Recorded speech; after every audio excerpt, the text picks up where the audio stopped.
کیا آج بھی ہمیں مارٹن لوتھر جیسے لوگوں کی ضرورت ہے جو کلیسیا کی اصلاح کر سکے، جو کلیسیا کو سکھا سکے کہ ہمیں کہاں جانا ہے، ہمیں کیا کرنا ہے؟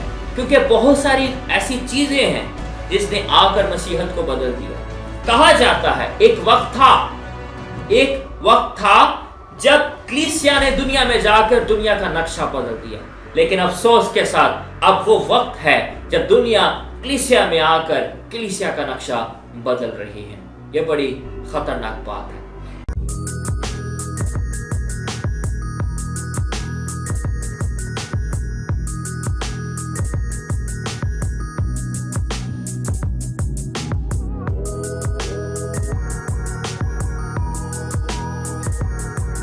خدا یسوع مسیح کے جلالی اور بابرکت نام میں آپ سب کو سلام۔ ہمارے چینل کو بالکل مفت سبسکرائب کریں، بیل آئیکن کو کلک کریں تاکہ ہر آنے والی ویڈیو آپ کو سب سے پہلے مل سکے۔ اس ویڈیو کو ضرور لائک کریں، اس کے لنک کو کاپی کریں اور اس کو واٹس ایپ پہ، فیس بک پہ اور اپنے تمام سوشل میڈیا پہ اپنے فرینڈز اور فیملیز کو کے ساتھ شیئر کریں۔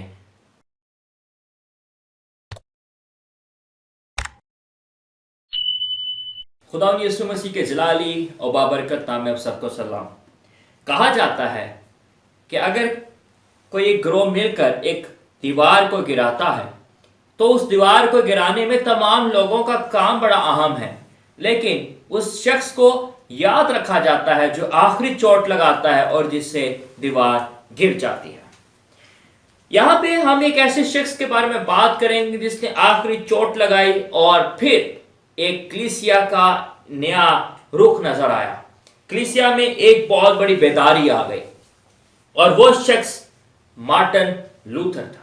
آج ہم مارٹن لوتھر کی خدمت کے تعلق سے سیکھیں گے، مارٹن لوتھر کے کام کے تعلق سے سیکھیں گے کہ اس نے کیا کام کیا جس کی وجہ سے اس کو آج بھی کلیسیا میں یاد کیا جاتا ہے اور اس کی خدمت کو سراہا جاتا ہے۔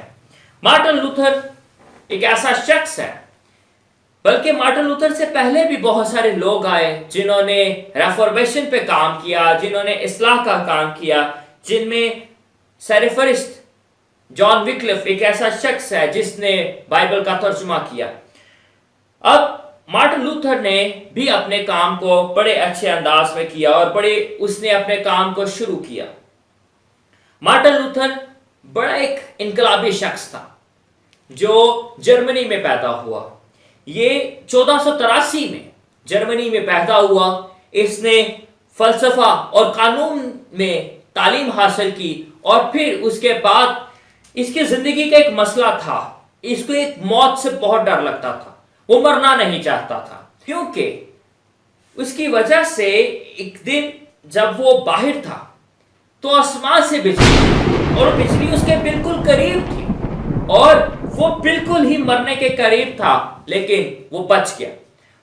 اس واقعے کے بعد وہ بہت زیادہ خوف زدہ ہوا۔ اس نے فیصلہ کیا کہ اب میں اپنے آپ کو خدا کی خدمت کے لیے رکھوں گا، اور اس نے رومن کیتھولک چرچ کے راہب کے طور پر زندگی گزارنے کا فیصلہ کیا اور اس نے کہا کہ میں اب راہب بن کر خدمت کروں گا، اور وہ اس کے ساتھ ساتھ اپنے اور اپنے خاندان کے گناہوں کی وجہ سے بہت پریشان رہتا تھا، اور اس نے سوچا کہ میں اپنے ان گناہوں کی معافی کے لیے یا ان سے آزاد ہونے کے لیے میں روم جاؤں گا، اور وہ روم گیا، اس کی زیارت کی، لیکن وہاں پر جانے کے بعد بھی اس کو معافی کی یقین دہانی نہ ہوئی، اس کو یقین نہ ہوا کہ اس کو معافی مل چکی ہے روم جانے کے بعد بھی۔ پھر ایک زندگی میں اس کا فرق آتا ہے اور وہ ایک موڑ اس کی زندگی میں آتا ہے۔ اس لمحے کے بعد، اس واقعے کے بعد اس نے بائبل کو پڑھنا شروع کیا، اس نے بائبل پر غور کرنا شروع کیا، کیونکہ بائبل اس وقت لاطینی زبان میں تھی اور یہ زبان جو تھی یہ صرف چرچ کی زبان تھی، عام لوگوں کی زبان نہیں تھی۔ اب اس کو چونکہ زبان آتی تھی، اس نے بائبل کو پڑھنا شروع کیا۔ جب اس نے بائبل کو پڑھنا شروع کیا تو اس کو بہت ساری چیزیں اس سے سیکھی۔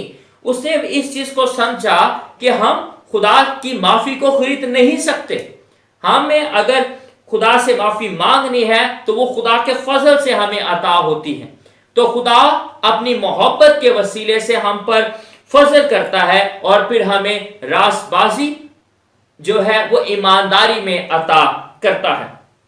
और खुदा यीशु मसीह के वसीले से हमें नजात मिलती है, उस पर ईमान लाने से नजात मिलती है। तो जब उसने बाइबल को पढ़ना शुरू किया, खास तौर पे रोमियो के नाम पौलुस रसूल का खत और गलातियों के नाम पौलुस रसूल का खत, ये दो खतूत ऐसे हैं जिसने उसकी जिंदगी को बदल के रख दिया। और फिर जब उसने इनको पढ़ना शुरू किया तो उससे बहुत सारी बातें सीखी।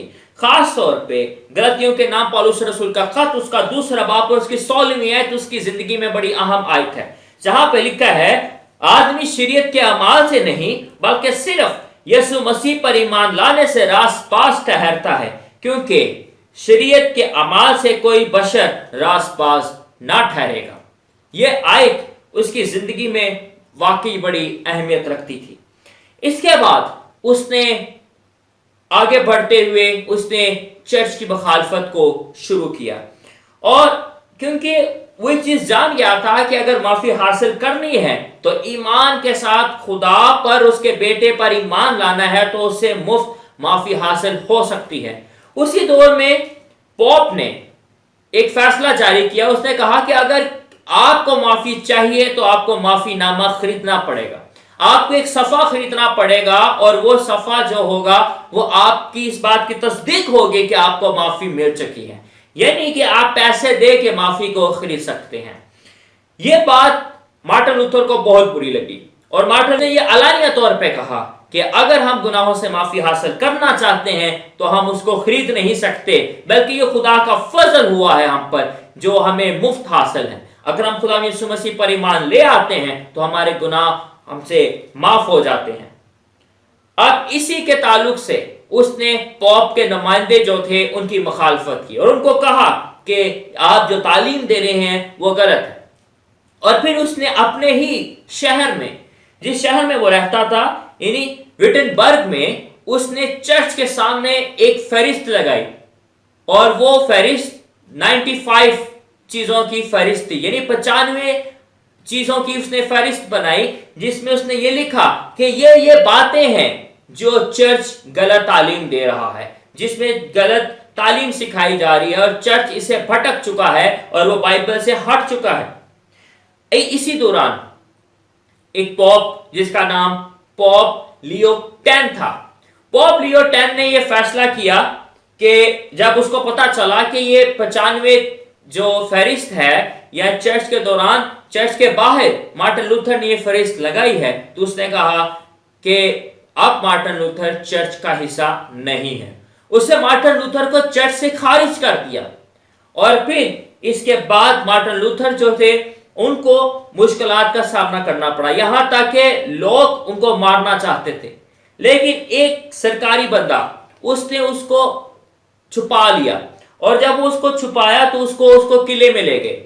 जब उसको किले में ले गए तो वहां पर अकेले रहकर मार्टिन लूथर ने बाइबल मुकद्दस का तर्जुमा शुरू किया, और चूंकि वो जर्मनी बोलता था, जर्मनी उसको आती थी, तो फिर उसने बाइबल मुकद्दस का जर्मनी में तर्जुमा किया, और उसने नए अहदनामे का खास तौर पे जर्मनी में तर्जुमा किया। और 2 साल के बाद जब ये तर्जुमा छपकर बाजार में आया तो एक हलचल मच गई, क्योंकि ये पहली मर्तबा था कि लोग नए अहदनामे को अपनी जुबान में, जो आम जुबान थी, जो अवाम की जुबान थी, उसमें पढ़ना शुरू किया।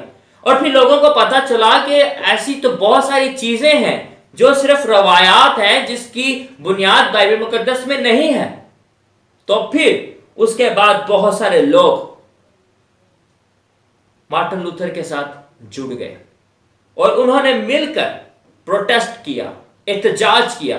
और ये जो पूरा ग्रुप था जो मार्टिन लूथर के साथ मिलकर चर्च पर एहतजाज करता रहा, चर्च के खिलाफ खड़ा हुआ, रोमन कैथोलिक कलीसिया के खिलाफ खड़ा हुआ, वो चर्च प्रोटेस्टेंट चर्च कहलाया, और वो ग्रोह आज भी मौजूद है। और उसके बाद जो चर्च है 2 हिस्सों में तकसीम हुआ, रोमन कैथोलिक चर्च और दूसरा प्रोटेस्टेंट चर्च।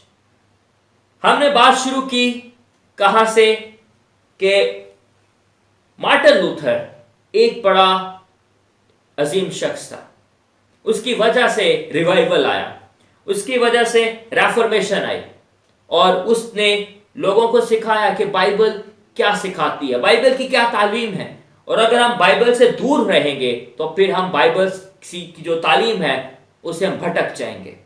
आज एक सवाल जो मैं आपके सामने रखना चाहता हूं, क्या आज भी हमें मार्टिन लूथर जैसे लोगों की जरूरत है जो कलीसिया की इस्लाह कर सकें, जो कलीसिया को सिखा सके कि हमें कहाँ जाना है, हमें क्या करना है? क्योंकि बहुत सारी ऐसी चीजें हैं जिसने आकर मसीहत को बदल दिया। कहा जाता है एक वक्त था जब कलीसिया ने दुनिया में जाकर दुनिया का नक्शा बदल दिया, लेकिन अफसोस के साथ अब वो वक्त है जब दुनिया कलीसिया में आकर कलीसिया का नक्शा बदल रही है। यह बड़ी खतरनाक बात है। अब आप खुद सोचें कि किन किन चीजों में आज हमें इस्लाह करने की जरूरत है, और हम सब मिलकर वापस बाइबल पर आए, बाइबल की तालीम पर गौर करें, बाइबल पर गौर करें और वो बातें जो बाइबल में लिखी हैं उस पर सिर्फ तकिया करें, उस पर अमल करें, ताकि इसके वसीले से हम खुदा में मजबूत हो सकें और बिदात से बच सकें और खुदा में तरक्की करते दें और आगे बढ़ते जाएं। उम्मीद है कि जो बातें आज हमने मार्टिन लूथर के ताल्लुक से सीखी हैं वो हमारे लिए बरकत का वसीला है और हमारे लिए सोचने का वसीला है कि हम फिर से बाइबल मुकद्दस की तरफ आएं और उसकी में मजबूत हों, उसमें तरक्की करें और आगे बढ़ते जाएं। देखते रहें, सीखते रहें और अमल करके दूसरों को सिखाते रहें। बहुत शुक्रिया।